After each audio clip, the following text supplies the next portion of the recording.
Hello everyone and welcome back to my WWF No Mercy Let's Play series where I am 100%ing the Light Heavyweight Championship. This is part 5 in my 6-part series, so second to last one. I'm playing on the expert difficulty, as you can see there. And if you haven't checked out my other videos, please check them out. They're really fun, I think. First video was with S.A. Rios. Number 2 was with Christian.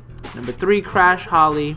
And I just recently uploaded the 4th video with X-Pac. But I'm very excited for this one because I will be playing as TAKA Michinoku. He is one of my favorite light heavyweight wrestlers of all time.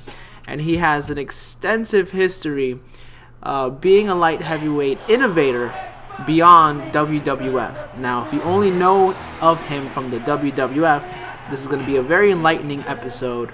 So that's why I'm very excited, because he had a very profound impact on the division outside of the WWF, specifically with him being in Japan and in Mexico, and being trained by the wrestler he was trained by, the Great Suzuki.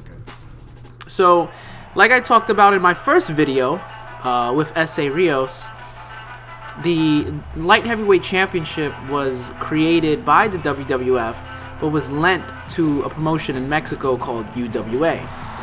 Now, I mentioned how it had a bit of a history there in UWA that's not recognized by WWF, but UWA lasted until about 1995, and after it was closed because when the owner at the time signed with another promotion, so he had to close his own promotion.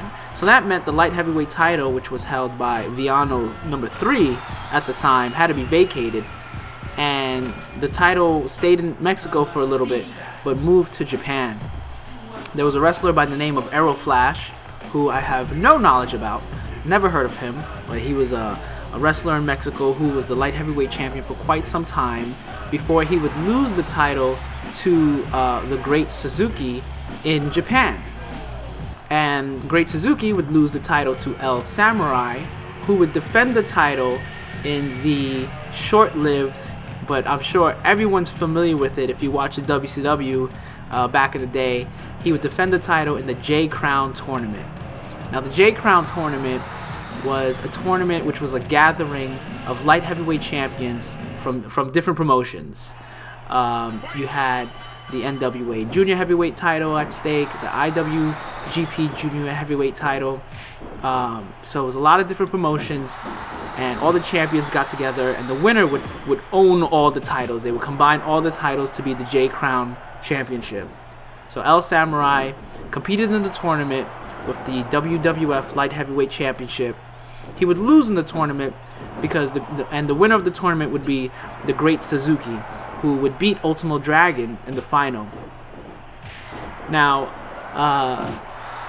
Great Suzuki would hold the title for a little bit, and eventually the title would be won by Ultimo Dragon. So if you remember Ultimo Dragon showing up on WCW Nitro and a few WCW pay-per-views with all those belts, that was the J Crown Championship. All 8 of those belts were the J Crown title, and one of them was the WWF Light Heavyweight Championship. WWF didn't know, or at least they weren't really clued in, or maybe they didn't even care enough, but you can see the WWF Light Heavyweight title on WCW with Ultimo Dragon, which is really cool. Really fun little history tidbit. I never knew that the Light Heavyweight Championship was part of the J Crown. I knew about the J Crown tournament before I started doing research for the Light Heavyweight Championship, but I never knew it was part of the J Crown. I had seen the J Crown tournament. I saw the J Crown tournament, many years ago, but I didn't know until now that that the WWF Light Heavyweight title was part of that. And Shinjiro Otani was the last J Crown champion, and right around the time that the WWF wanted to reintroduce the title into their promotion, and they wanted it back from New Japan, Shinjiro Otani vacated the title from the J Crown as well as all the other titles, and he kept the IWGP junior heavyweight title, and he was the champion in New Japan there. So with the return of the WWF Light Heavyweight Championship to the promotion, WWF, WWE, they held a tournament, and TAKA Michinoku was in this tournament, and it was a tournament that was spread out over several episodes of Raw, and the tournament final was presented at an In Your House pay-per-view. It was In Your House D-Generation X, December 7th, 1997, and the tournament final was between Brian Christopher and TAKA Michinoku. Brian Christopher obviously is in the match right now, Grandmaster Sexy. That was his gimmick pretty much from 1999 into the 2000s. He was Grandmaster Sexy along with Scotty 2 Hotty, who was Scott Taylor, who was also in the tournament. A few other people were in the tournament that you might know of. Devin Storm was in the tournament. He would eventually be Crowbar in WCW. He lost to TAKA Michinoku in the first round. Aguila was in the tournament, who I covered in my Essay Reels video. That was his first gimmick in the WWF. And he would lose to TAKA Michinoku in the semifinals. Also, super crazy if you're a fan of ECW, or if you just know of him when he later returned to the WWF after ECW and WCW were absorbed into WWE. He fought in the tournament as Super Loco, and he briefly wrestled in WWF. I didn't know that. I didn't know he briefly wrestled in the WWF as Super Loco. I knew of his stuff. I was only familiar of him when he was in ECW. But yeah, so TAKA Michinoku wins the tournament at In Your House pay-per-view. This wasn't Taka's debut. He was in the WWF before that. He actually debuted on a pay-per-view in July 6, 1997. So he debuted that year that he won the tournament. But he was there for about 6 months already at the Canadian Stampede pay-per-view in a match against the Great Suzuki. And again, this is why I love the WWE Network. And if you don't have the WWE Network, just get it already, please. If you're a wrestling fan, or if you've ever called yourself a wrestling fan, just get it, because there's so much history there that is carried over, not just from the Raws and the SmackDowns and the pay-per-views. You have all the classic WCW stuff, NWA stuff, all these great promotions. But then you get cool stuff like this. You get to see a moment where TAKA Michinoku and the Great Suzuki fought on a WWF pay-per-view, which only ever happened once, and they had another match on Raw shortly after that. And that's important. That's significant. These were two great high flyers at the time, great innovators of the lucha libre style, which is basically the high flying style, which is what everyone does nowadays, and it's what the Hardy Boys did around this time that WWF No Mercy was out. TAKA Michinoku was trained by the Great Suzuki, and that's why he was so good, really, because he was trained by one of the best, one of the innovators. I mean, the senton bomb that Jeff Hardy does, the swanton bomb, Great Suzuki invented that. A lot of these moves that a lot of the wrestlers do today, you could trace them back to Great Suzuki, Ultimo Dragon, even TAKA Michinoku. TAKA Michinoku's finisher was the Michinoku Driver. And it was called the Michinoku Driver because TAKA Michinoku invented it.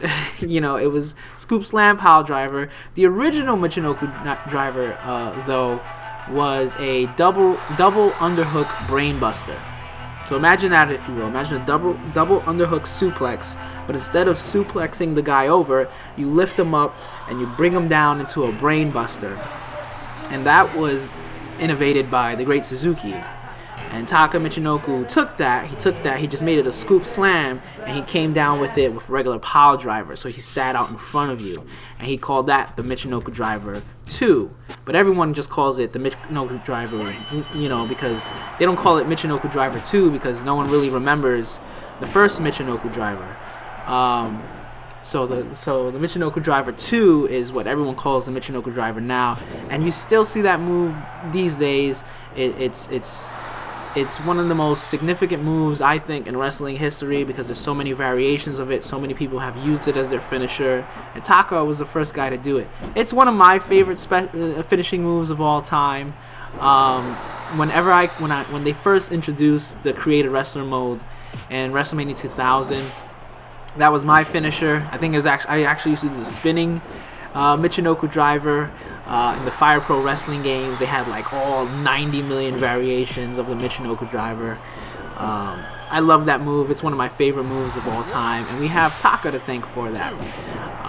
So yeah, he was an innovator, and he won the tournament at the In Your House pay-per-view, and he held the title for 315 days, which is essentially around 10 months, and before losing it to Christian, who I did a Let's Play of earlier on Christian's pay-per-view debut. I cover that in his Let's Play. But that's it. He never held a light heavyweight championship after that, which is kind of a shame. But again, like I talked about, the light heavyweight division wasn't really held to the prestige as the WCW cruiserweight division. Even though you had such great wrestlers like TAKA Michinoku, and I just hit a high-flying moonsault to the outside, and going after Lita. TAKA Michinoku in this game, his whole move set, I mean, he would have fit perfectly in WCW NWO Revenge. I mean, you got all those cruiserweights in that game, and he would have fit so perfectly there. He's one of the few wrestlers in this game that has such a great light heavyweight moveset, and I think that's why I love playing as him, because you have those opportunities where you can dive out the ring. And when I created my wrestler in No Mercy and in WrestleMania 2000 in Virtual Pro, I always kept him as like a light heavyweight. A lot of his moves were reminiscent of these guys and Ultimo Dragon and everything like that. So that's one of the reasons why I like, Taka. So yeah, so his reign was 315 days, which puts him pretty high up. He's the third longest reigning WWF Light Heavyweight Champion, according to them, according to their history. If you're not including the UWA history and the New Japan history, which is a shame that they don't acknowledge it. I mean, I can understand why they don't acknowledge it, but Gilbert is the longest reigning WWE champion, which I've mentioned in every video, and I mention it because it's a sore subject. And you know who actually, if you include the UWA title reigns, you know who has a longer reign than Gilbert? Pegasus Kid, who you might know is as Chris Benoit. Chris Benoit actually held the title for a very long time in the UWA, and that's not acknowledged according to WWF. They don't acknowledge Chris Benoit's, not just because of the whole Chris Benoit thing. I mean, they don't talk about him now anyway, but they don't acknowledge the Pegasus Kid title reign from a combined what was it? He has a 560-day run as the champion. It's insane.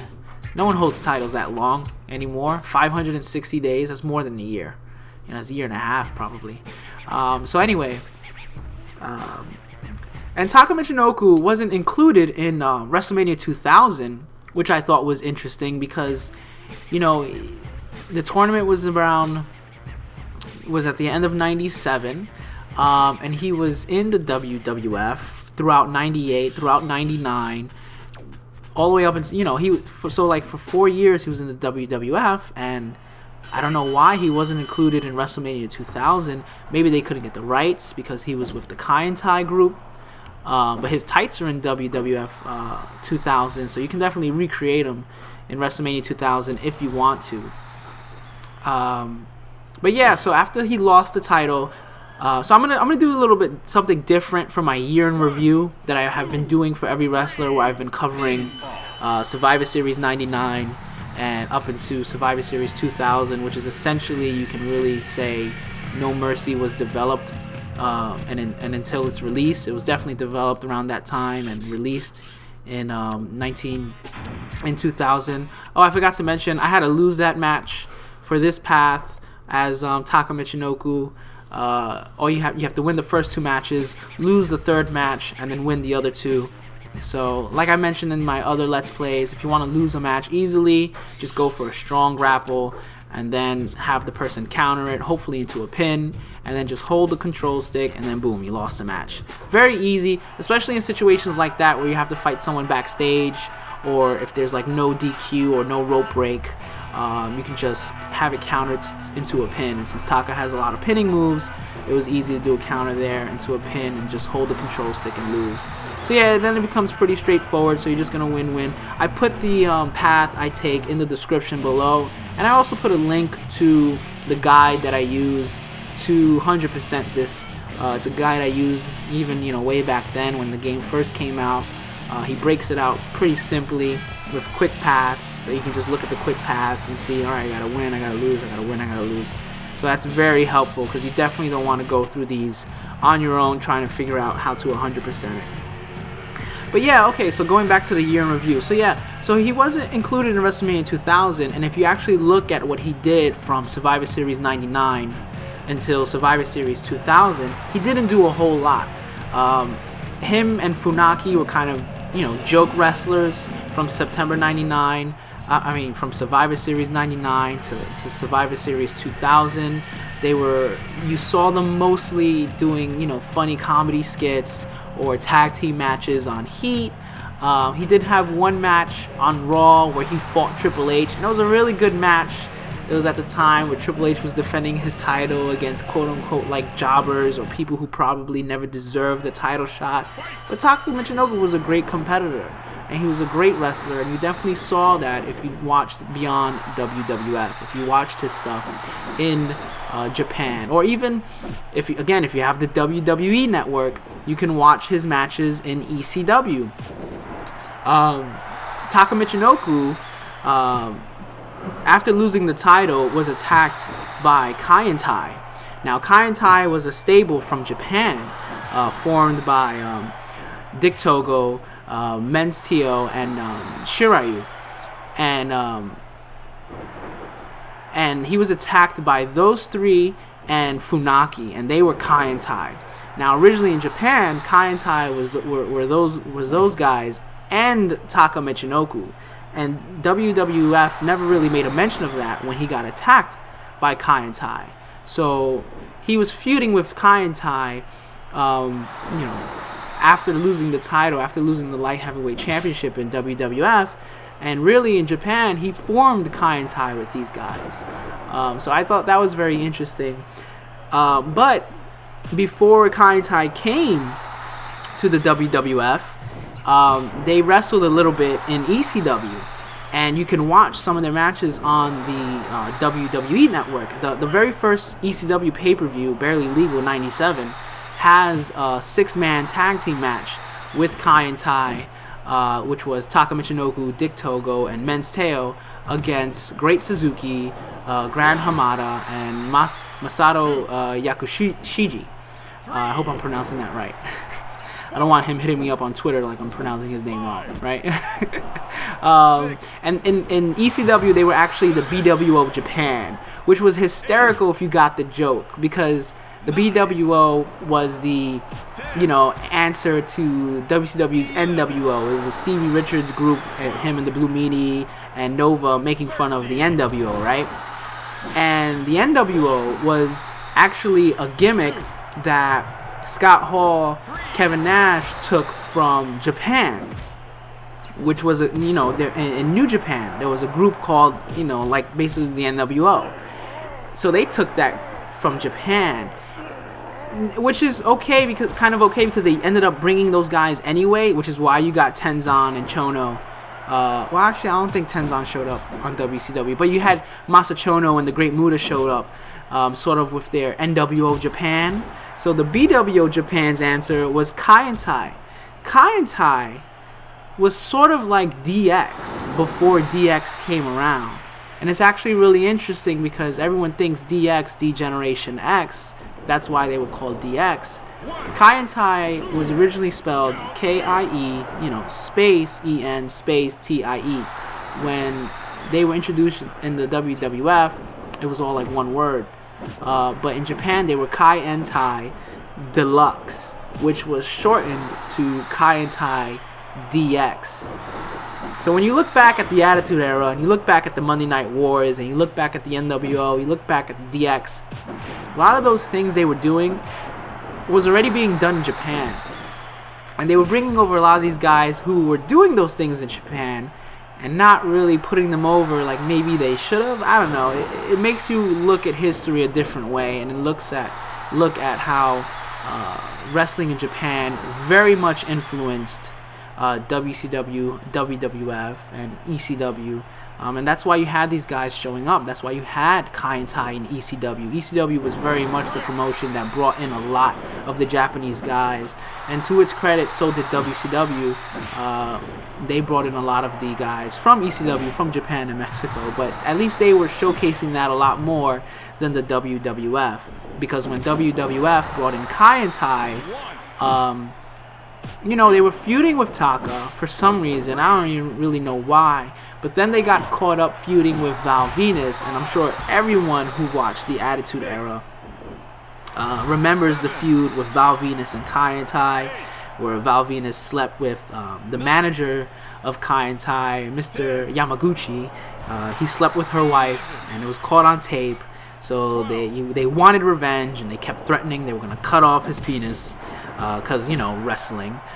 And Taka actually teamed up with Val Venus to take them on and turned on him, saying that was his sister. Mr. Yamaguchi's wife was also Taka's sister, and they brought Val Venus backstage, and you have that whole segment where they're gonna cut off his penis, and then the camera cuts away, and obviously it never happened because wrestling. But they took it that far. They took it. You could see him holding up the samurai sword, and made for funny television. But that was basically the highlights of Taka's career in the WWF. He was the light heavyweight champion before losing it to Christian, who would then lose it to Gilbert. And then he was with Kaientai, Kaientai the stable, and they, chopped off Val Venus's penis, or allegedly tried to. Val Venus claimed later on, no, they missed. And then him, after Dick Togo, Menstio, and all those people left, it was just him and Funaki being this kind of joke Japanese stereotype tag team. Which is kind of a shame, because TAKA Michinoku was a fantastic wrestler, and he did so much outside of WWF. He held the All Japan Junior Heavyweight title. He competed in multiple Super Juniors tournaments. He competed in New Japan heavily. He had his own Kaientai dojo. But it's okay, because I have Virtual Pro Wrestling 2, and I was a big fan of Virtual Pro Wrestling 2. I actually imported it when it first came out back in the day, and I played it all year while I waited for No Mercy to come out. And that's what kind of helped expose me to Japanese wrestling, was that game. And actually, Taka Michinoku's in that game. He's in the Michinoku Pro stable. And the Michinoku Pro was a promotion that was founded by Great Suzuki, who was his trainer, and then that's why also Taka Michinoku took the name Michinoku as the last name, as sort of a tribute to his trainer and to the promotion that the Great Suzuki founded. And that's why he reworked his finisher to be the new Michinoku driver. It's all connected. Everything's connected. Just do a little bit of research, and you see that everything's connected. And also, I don't know if I mentioned it earlier, but when Taka made his debut in the WWF, he made it at a Canadian Stampede pay-per-view where he fought Great Suzuki, and you can watch that on the WWE Network as well. Oh yeah, I did mention that. Well, I'm mentioning it again, so that you can make sure you go watch that. Watch these Taka matches that aren't in the WWF. He's got that WrestleMania match with Aguila, aka S.A. Rios, which is great, when he was the light heavyweight champion. But watch the ECW 6-man tag, watch the Great Suzuki match at the Canadian Stampede pay-per-view, and also for some reason in 1999, even though he was with the WWF, but I guess maybe he wasn't really under contract with them for a few months, Taka did briefly return to ECW. He had a bunch of matches there, most notably against Super Crazy at Hardcore Heaven pay-per-view. So watch that too, because that's on the network. You can watch Taka against Super Crazy, and you can really see Taka in his element. If you've never been exposed to Japanese wrestling back in the day, you can see Taka in his element, see how great of a competitor he was. He played heel a lot of the times. TAKA Michinoku was a heel.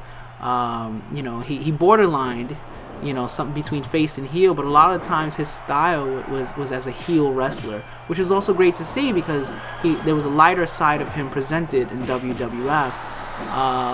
But when you see him wrestle as a heel, you can really see why he was so over in Japan and why he traveled across all the promotions that he did. So I'm definitely going to get into more of Taka's accomplishments in Japan when I do the Virtual Pro Wrestling 2 videos.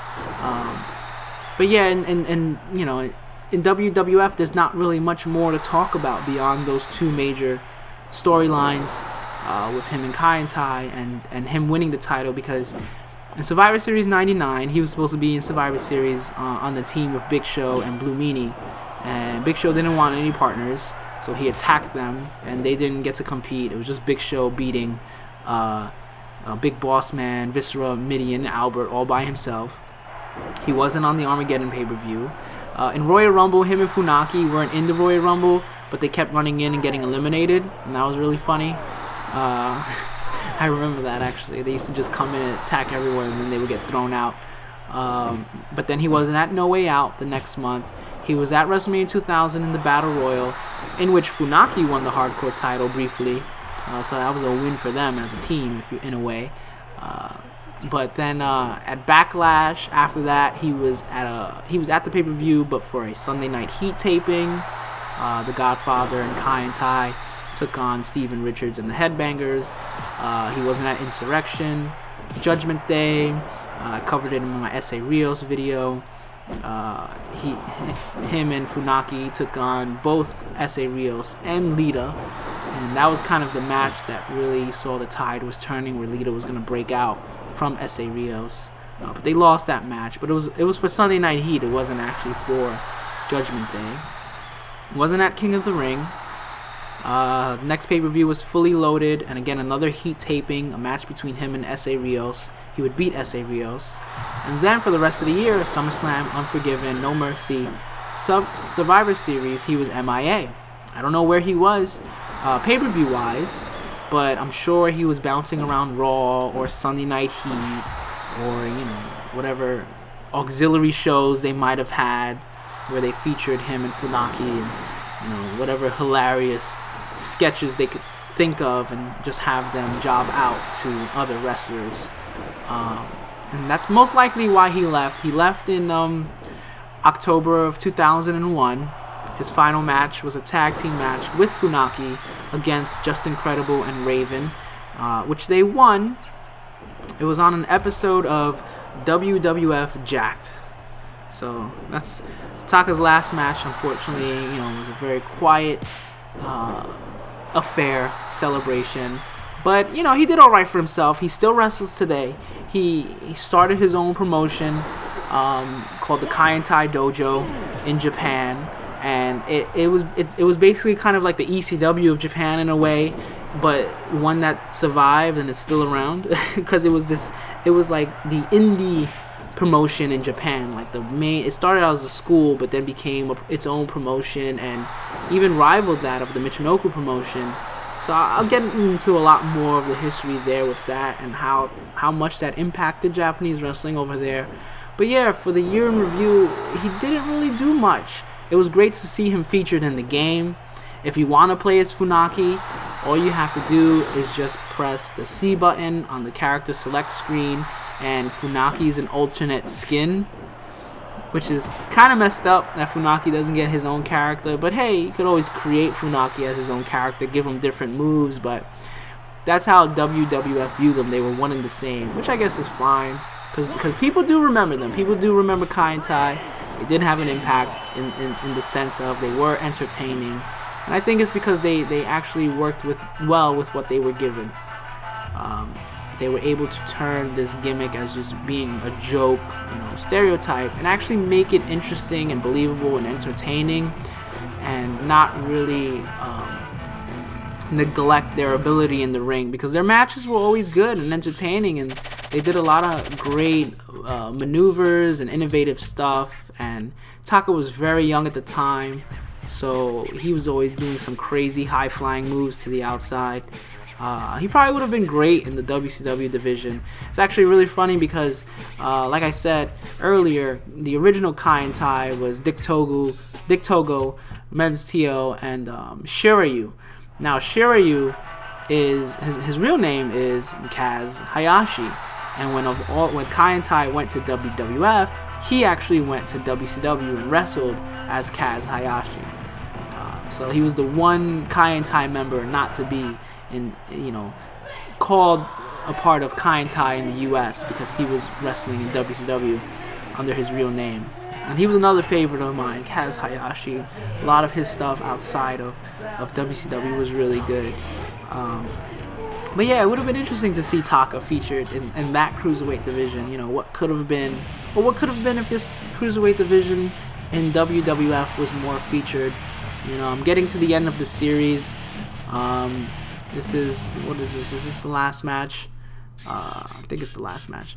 Yeah, this is the last match. I have one more after this. I have Dean Malenko, and it's a very short championship path. It's not that hard. Like I said, there's not really a lot of gimmick matches. There's a few backstage matches, a few ladder matches, but beyond that, it's not too difficult. So if you are starting to 100% all the championships, I would start out with the Light Heavyweight Championship or the Women's Championship, because those are the shortest and those are the easiest to follow with their paths. It's just like win-loss, make sure the there's some paths where you have to play as the referee, or let so-and-so wrestler win in a triple threat match, or you have to do this, do that. Not in the Light Heavyweight Championship mode. You don't have to do any of that stuff. You just get to play a lot of really good matches.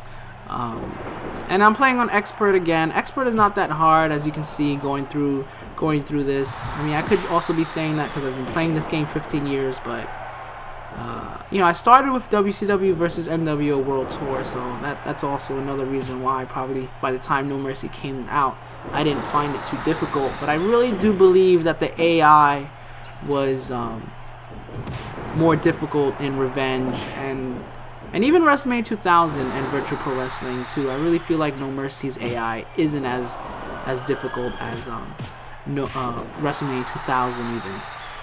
Definitely not as difficult as Revenge or Virtual Pro Wrestling 2, but even WrestleMania 2000, I feel like the computer could really gain momentum over you a lot quicker than No Mercy. I wonder if I win this match, actually.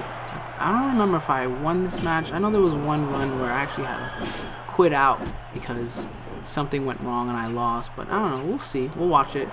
Taka gets a low blow. That's part of his heel. Again, his heel mentality that wasn't really explored in WWF because he was seen as the good guy. He was seen as the good guy wrestling against Kaientai, standing up to them, always coming to people's aid when Kaientai were attacking them. And then him and Funaki, they weren't really heels. They, the people loved them. The people didn't really boo, Funaki and Taka. There I go, giving an X Factor to X-Pac and Crash Holly. That's his special, the Jumping Tornado DDT. And if you don't know how to steal wrestlers' specials, when you have your own special going, just do a strong grapple and press A and B at the same time, and then you can do their finisher. And I love that. I always love that. And actually in Virtual Pro Wrestling 2, the game that came out before this in Japan, you can edit what move a wrestler can steal from you, which was really neat. So if you were creating a wrestler and you didn't want his special to be stolen, you can give him another move, even like a basic grapple. You can give him as a move to be stolen, which would kind of be a cool way to troll your friends if you happen to be losing enough that they got their special and then they like try to rub it in your face and steal your special, and instead of doing let's say a Michinoku driver as your special, they do just a regular body slam. It's really cool that they allowed that feature. They took that out in No Mercy, but you can still steal their special. And you could always do it in all the games. You could have always stole, even in World Tour, you could steal the special by pressing A and B at the same time. And that's neat. I like that. That's not in the current games. And I don't know when that stopped. You know, I didn't really play much of the SmackDown series, SmackDown versus Raw, whatever. But you know, recently I've been playing some of the, you know, the 2K games, and you can't steal your opponent's finisher, which I think is kind of lame, because if you're playing against someone and you really want to rub it in that you're beating them, you steal their finisher. Or sometimes in situations like this, where the reason why I went for their finishers is because Taka's finisher is a pin. So I didn't want to just do a pin, because I know in the handicap match they're going to break it. So I went for the X Factor, and I went for the jumping, spinning DDT, because, you know, why waste a special? I got my special up very fast, but I knew I didn't do enough damage to them. So I might as well hit them with their own finishing moves to give them that little extra bit of damage in the beginning. I knew I was going to have to come back eventually and do the Michinoku driver at the end of the match. But here I go. This is also a great example of spacing out the wrestlers. But what you got to remember is the dangerous thing. You can't just take a guy out and focus on him on the outside. It's better to focus on the guy in the inside. And the only reason why I keep going to the outside is that I keep doing high-flying moves like that as Taka and attacking X-Pac. But you want to stay in the inside if you have them separated, you know, one out of the ring, in the ring. Focus on the guy in the ring, because if you're out of the ring, the guy on the inside is just going to taunt.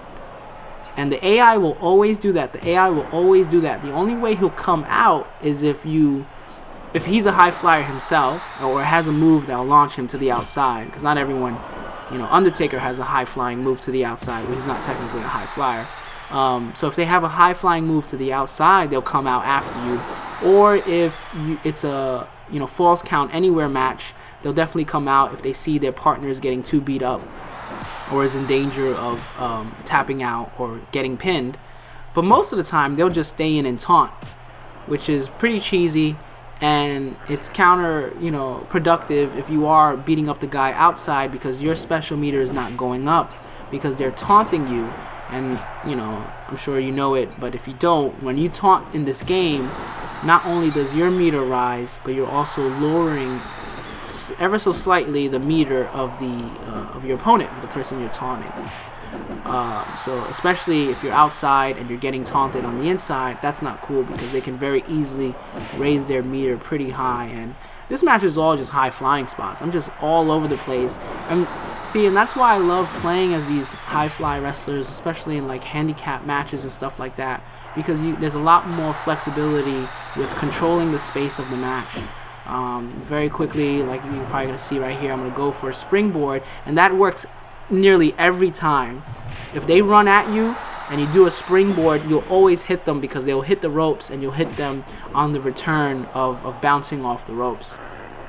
Timing the attacks to the outside is a great way to create spacing, you know, getting guys on the outside. And in this game, they made it a lot easier to throw people outside. All you have to do is just, you know, grab them. It doesn't even have to be a strong grapple. It could be a weak grapple, and you press up on the C buttons, press the C up button, and you just toss them outside.